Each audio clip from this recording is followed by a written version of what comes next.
Okay, אז ברוכים הבאים. Welcome everybody and thank you for joining. Today I'm going to talk to you about an interesting topic. I've personally been involved with that for over 3 years now. However, been in digital marketing and you'll see in a minute for almost 20 years now with different things. And at the past 3 years, started as a niche website investor. And that led to an interesting development because I started thinking that this can be helpful for companies building their audiences and getting rid of their advertising budget. So this is where I'm going with this talk. A little bit about myself. Let me share my screen. Oh, I just realized that I'm not sharing my screen. Sorry.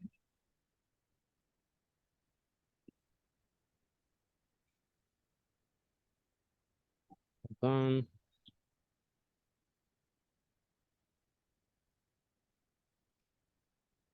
There, can you see my screen? No, it's the...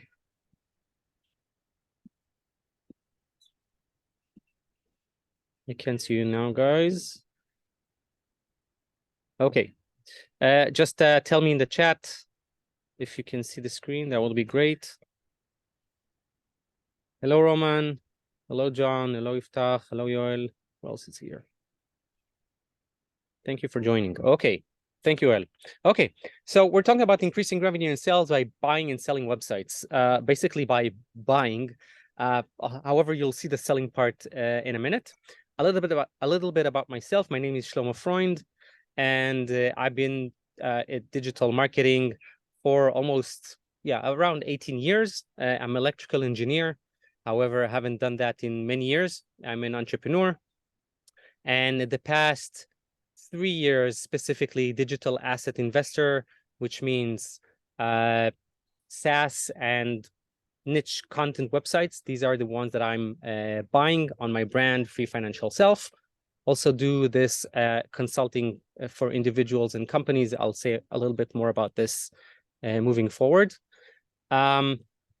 I contributed to a book called The Growth Hacking Book #2, which won a world record, which was a fun thing to discover. It was about growth hacking of getting a lot of people around the world to write how they do their growth hacking. I specifically wrote about finances. Now, more specifically about my experience with buying niche websites and how is that related to your businesses. And I would want to hear more in a few minutes of what you guys are doing, and then I'd be able to personalize this talk more for you guys. So I acquired so far 4 websites in different niches. You see here it's roofing, automotive, quotes platform, and a no-code platform. You see those here. This is the roofing one. This is the automotive one. The roofing one consists of people who are building their roofs. I don't know a lot about roofs, by the way, so it doesn't have to be related to something that you do, although in your case, it should be. And there are professionals there, people who build roof or consult and things like that. So this is the audience at that specific website. I bought it for the investor part of that. The finances made sense, and I am working on flipping those websites. The automotive one, same example, audience that is interested in automotive accessories. This one I sold already. I have 2 more. This is a no-code website. It's rather new, so not too much traffic there. But again, people who are interested in no-code tools. And the last one is this one. This is a quote website, not a famous quotes, but basically personal quotes or people who quote themselves and then want to coin that quote. We're turning this from a content website into a SaaS where people can verify their own quote. We verify the quotes for them. So this is the growth strategy for this one. And the audience that is there are people who are interested in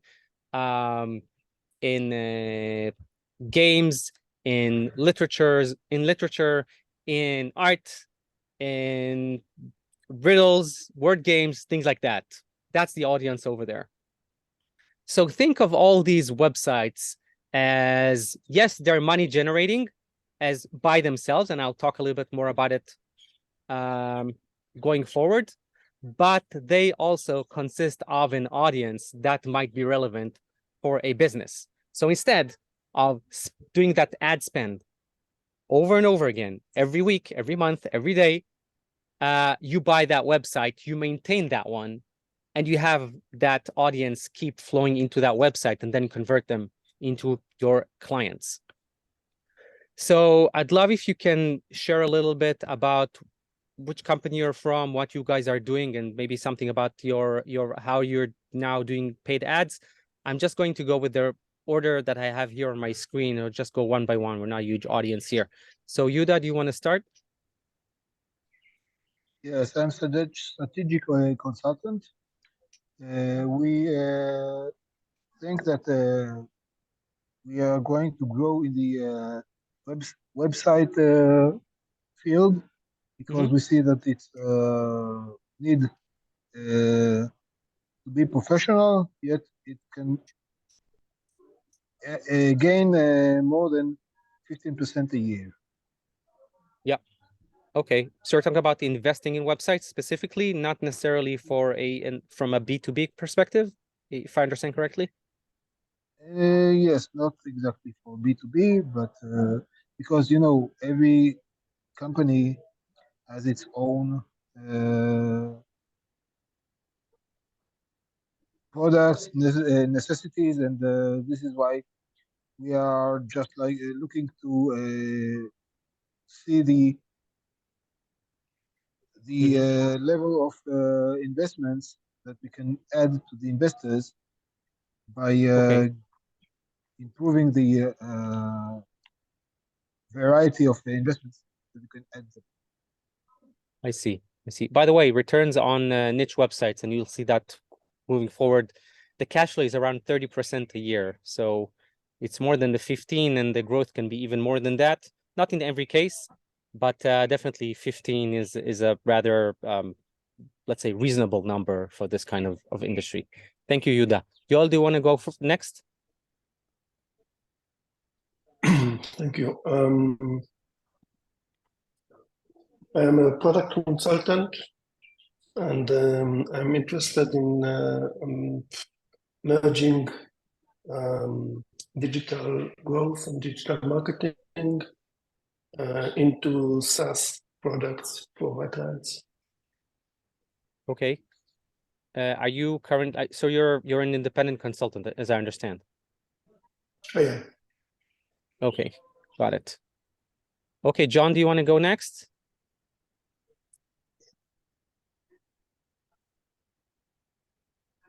Okay, I don't know if you can hear me. John is here writing. Sorry, can't talk. My D2C endeavor serves Americans by facilitating health insurance coverage and services, closely making it more accessible. So far, running an ad campaign on Facebook. Okay, great example there for what you just said.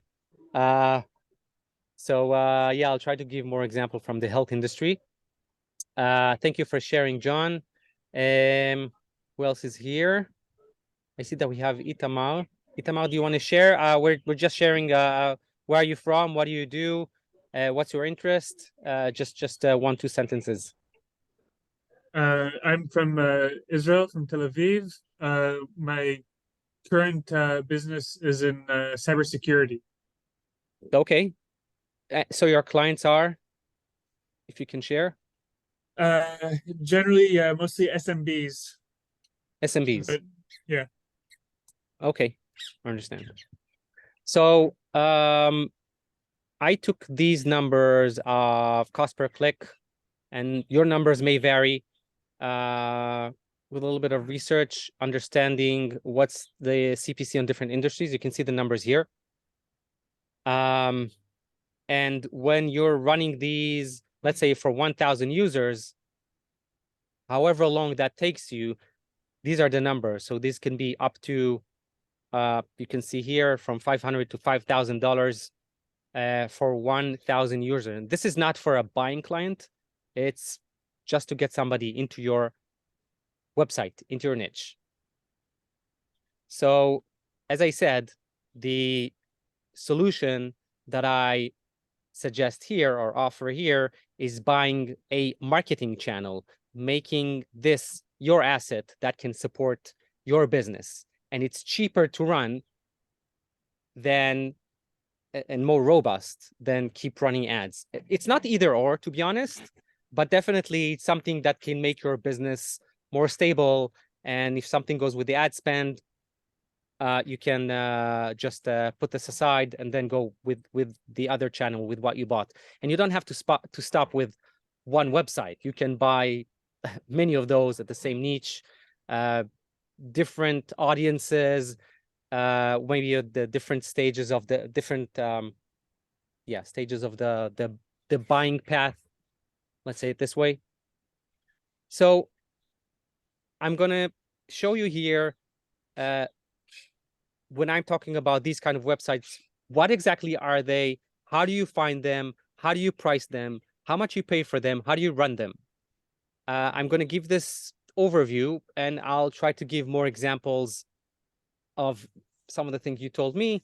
And of course, feel free to jump in with any questions you have. So what's the benefits of investing in a niche website? First of all, it's very cheap to do.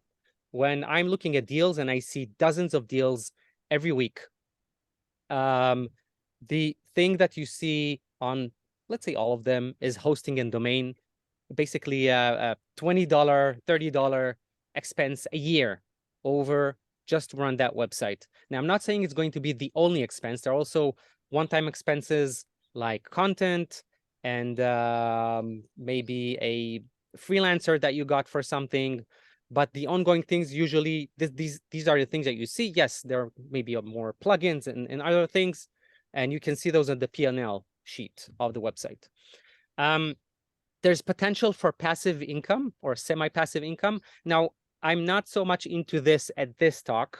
When I'm giving this talk to people who are not into B2B, but I'm also teaching people how to invest and run a website for their just for their cash flow and their income and their enjoyment also.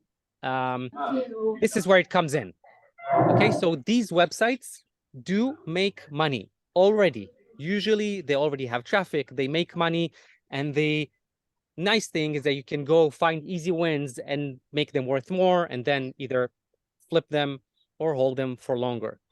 So that's the angle if you want to invest in a website as an individual. But when you're looking for developing a marketing channel for a company, it's a slightly different story. Yes, it's nice to have that income, but it's not the main thing.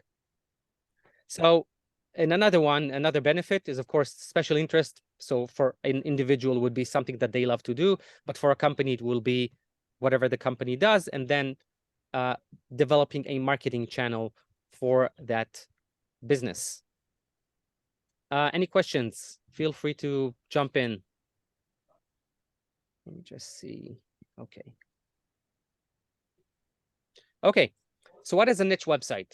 Basically, the whole list here, where content website take a large chunk of that, let's say the most. These would be content websites and different niches. Anything you can think about, and I'll show you a few examples in the next few slides. However, it can be other digital assets. So e-commerce and drop shipping stores, newsletters, Amazon FBA stores, lead generation website. KDP is Kindle, is Amazon Kindle. So people who write books. I know somebody who has around 200 books. So it's a whole business, and you see those on the marketplaces. They're being sold. You can buy them. SaaS businesses, if you businesses that give services. So let's say designers. Just the other day, I covered on my YouTube channel, actually a few weeks ago, a business that does renovation for old pictures. So they are selling that business. Yeah, that's, so they had those, that business makes money. They have the audience there, and they serve the audience that goes into that website. And that's an example of an online service business. SaaS, it's double here by mistake. And there are also browser extensions, and I can also say apps, okay? Let's look at a few examples. So this one, This is now these websites come from deals that I saw in the marketplaces. Okay, and I'll show you where to find those. This is lambocars.com. This is a content website about Lamborghinis. So let's say that you have a car dealership of Lamborghinis or maybe other luxury cars. You would want to buy such a website so you can funnel those people into your offers. Maybe if you have a competing luxury car dealership, then maybe these people would be interested in other luxury cars. So that's one example. If you have a dealership for Lamborghinis, even better. So think of these websites as this way, not to mention again that they make money from different monetizations. However, sometimes if you buy them for the leads that they bring to your business, you might want to turn off the monetization methods such as affiliate, such as ad networks, things like that. But it depends on a case-by-case basis. Another example, and this one is a gaming website. A gaming website called, I don't know the name of the game. I don't know this game, Summons War Masters. But let's say you were selling.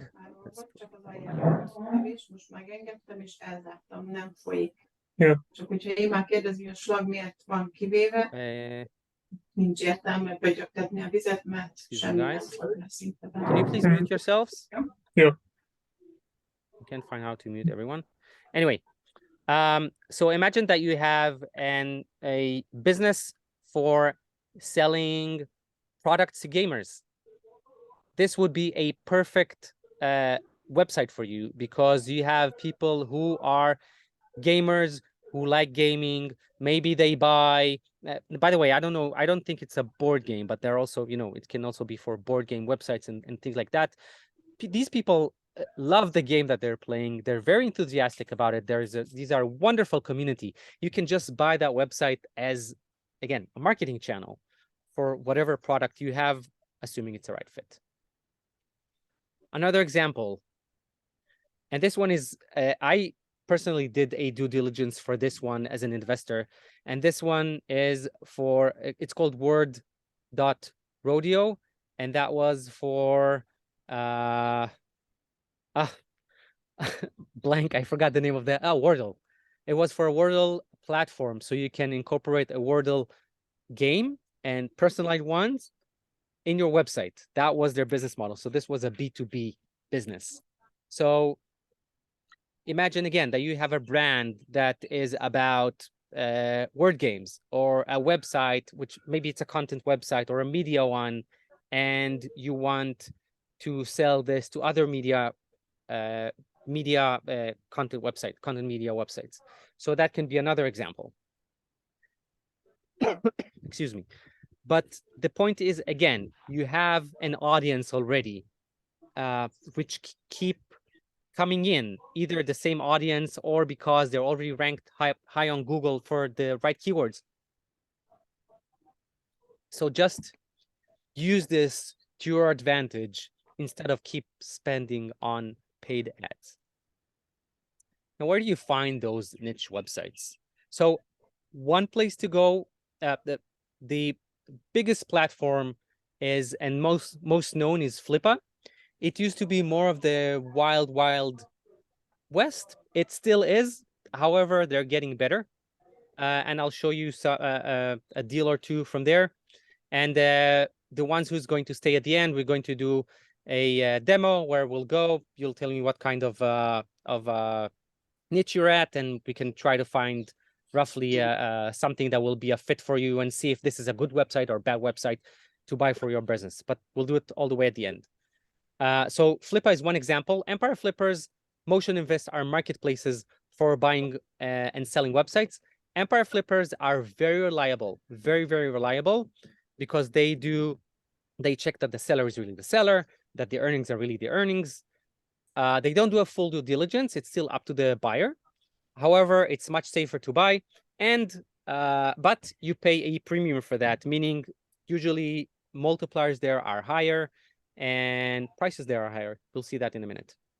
Except of platforms, and by the way, except of these 3 platforms, they're probably around 20 more, maybe even more, with different niches. So it can be only for newsletters, it can be only for SaaS, it can be businesses who sell part of their business and not the whole business. So really different examples with the different way to go and buy a website. Another category is our Facebook groups. There are private Facebook groups where you can go in, people publishing their whatever they want to buy, and you can go approach them. Of course, it's on you to do the whole due diligence and check and the reference for all the spending and to see that the seller is actually the seller, they're reliable. It's on you. So here are some Facebook groups over here. Website flipping, buy and sell websites. All this information I'm going to send afterwards to all of you in a resource page that I made. You'll be able to download it. There is also a QR code at the end if you want to prepare your phones and just scan it. However, I'm also going to send the link after the presentation, so you'll have all the information, so you don't have to copy anything. And another example are private deals. Once you are at the market and buying and selling websites, people start approaching you with different offers. So that's also another option. Here's Flip as example. This marketplace, again, the biggest one, this one has 5,471, but that was a while ago. Listings there. Interestingly, the listing that you see here for a little bit more than $250,000, this one is a prepper's websites. And if you don't know what preppers are, these are people who prepare kind of to the end of the world, mostly in the US, as far as I know. So if you have products related to that niche, you know, survival kits, special rooms, construction, things like that, that will be a wonderful fit for this kind of website. The other example I showed, these are private Facebook groups. So this one here, selling my 1-year-old website in gardening niche. Have products about gardening, there you go. Build on a relevant 22-year-old domain. The domain was very strong potential. And it also makes an earning. You see $247 on average, and it's making money from an ad network called Ezoic and Amazon. So these are the Facebook groups.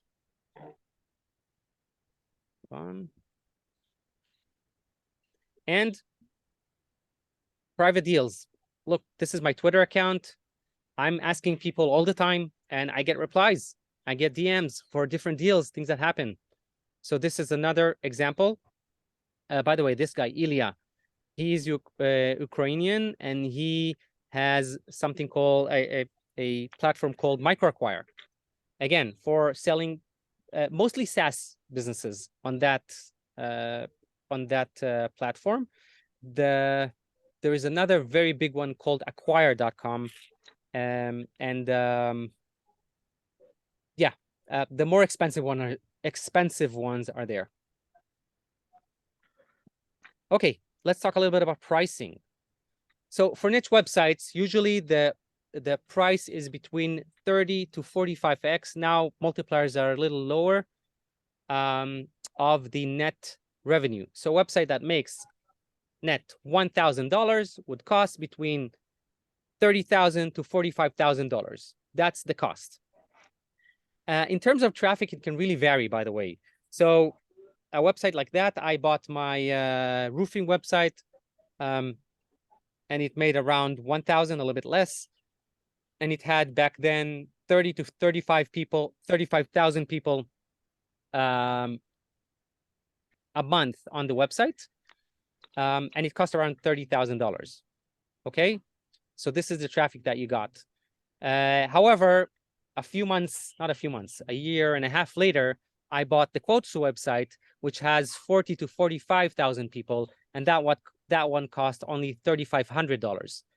That was a good deal and under monetized, and I mentioned before what we plan to do with it, but so that was a good opportunity. But basically, as people who already own a business and want to buy the marketing channel, of course, not so much of what they earn, but of what they earn. Therefore, the traffic will be more relevant for you. If the website doesn't make any revenue, so the cost will be more of the design and the content. And this can be even starter websites can be around a few $100s to $1,000, something like that. Very cheap, but they're also not going to have so much traffic. Okay. So I mentioned one of the platforms, which is Empire Flippers. And this one, I'll show you how it looks. And you'll see a little bit about the pricing and the multipliers that I mentioned. So you see, this is every listing has the categories. This you see books, information, health and fitness, and the monetization method. So this one is Amazon KDP. This is basically ebooks, but you can see here also display advertising in Amazon. Again, not so interesting for you who is buying it for the traffic. However, you can still see it makes money. So in this example, it costs $62,105. It makes a profit of $2,142. So, and the multiplier is 29. So 29 times this equals that. You see the examples here with different niches, bed and bath, information, home. By the way, for Empire Flippers, the starting price right now, the lowest I see are around 70, 80,000. When I bought my website there was 30,000. So they definitely go up and getting more and more expensive websites there. And websites can go up to $10 million, okay? From several hundreds to $10, $20 million. It really varies. And it also depends on how much they make, as I mentioned. Okay.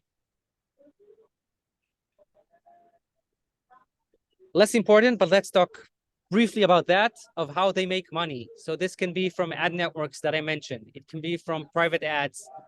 Amazon Associates is excuse me, there's a helicopter passing by. Hold on.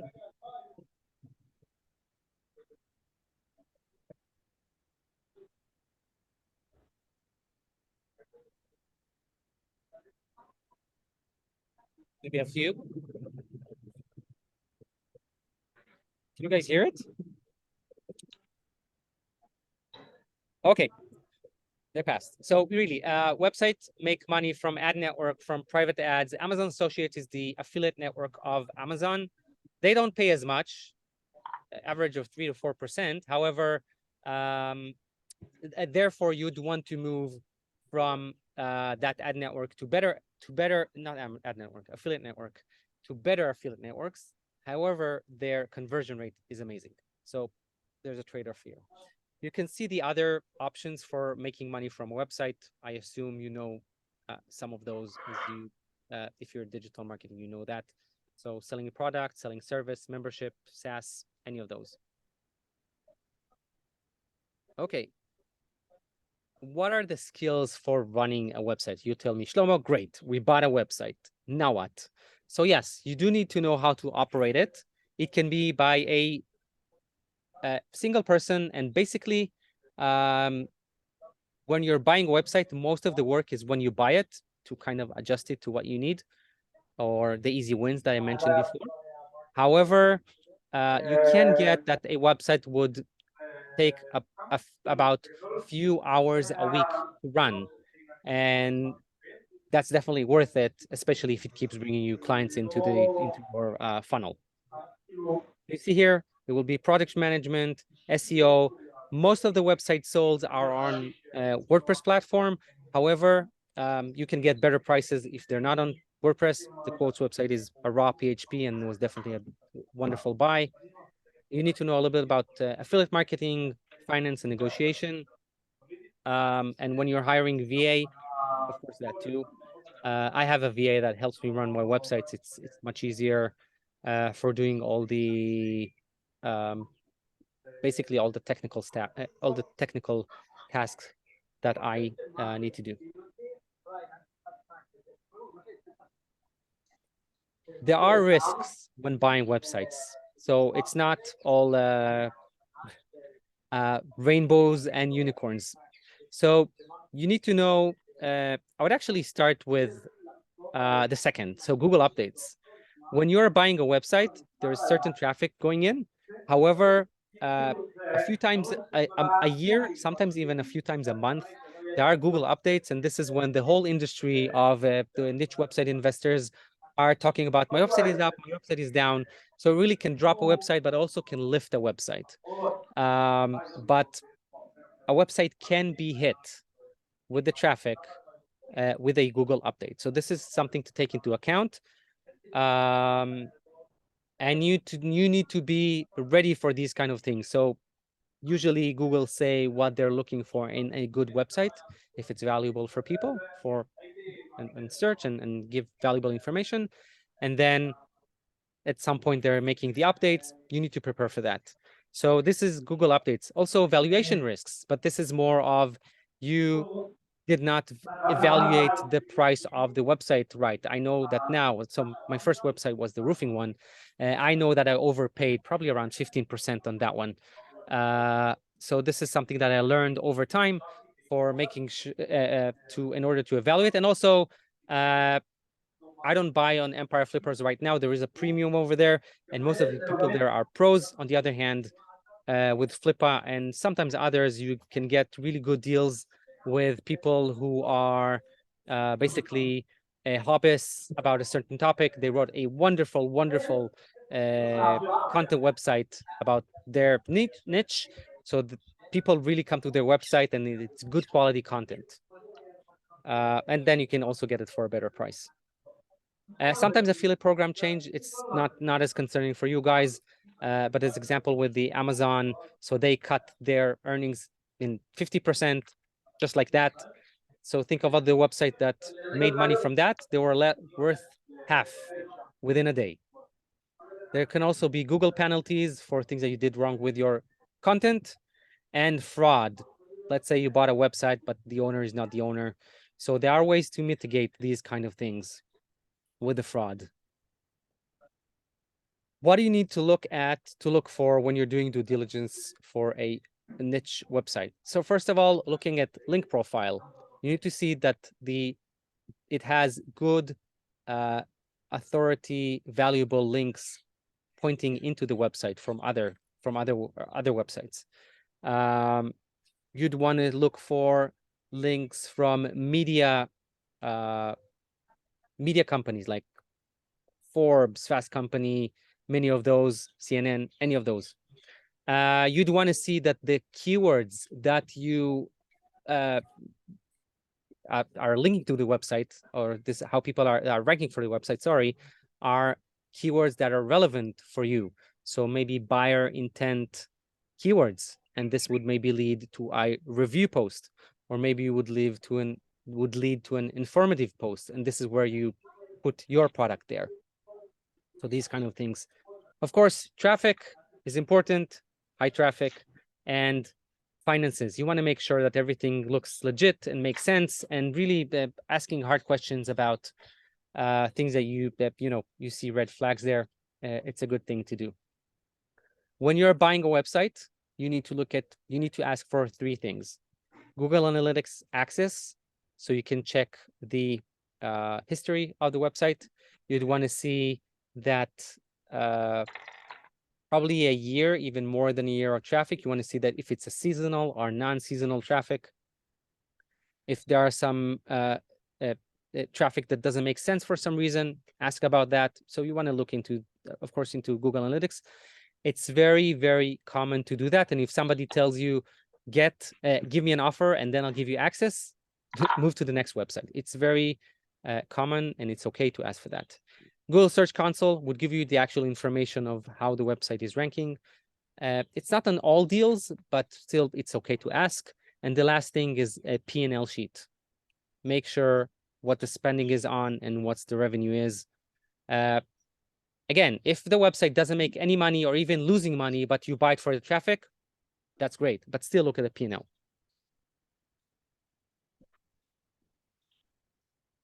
You want to answer when you're doing the due diligence on these things. So is this digital asset is interesting for you to work on? Here, it's your company or the company you work for. If you are working for, let's say, as a marketing manager. The easy wins are more for people who are buying this for profit, so not so much relevant here. Growth potential. You probably want to grow that channel. You already know it's working because there's already traffic there. You want to at least maintain the traffic, if not grow it. So how do you do that? And maybe you have unfair advantage, and this is from your industry or your company. Maybe you have access to deals that the previous website owner does not have, and you can plug it in.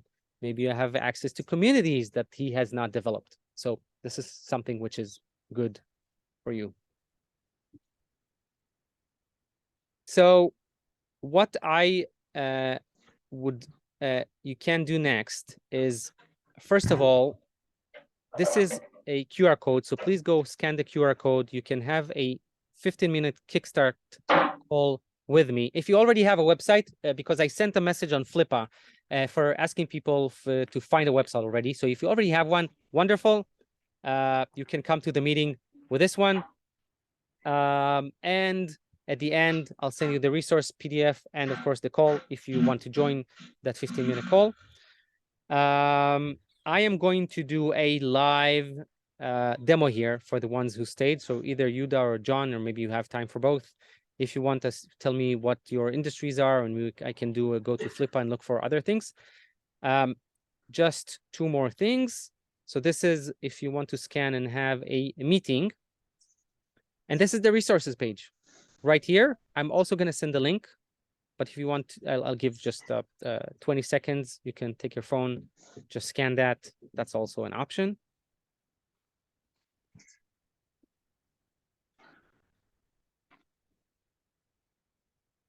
And here are all my ways to get in touch with me, either on my website, Free Financial Self, on LinkedIn, Twitter, Facebook. These are my names.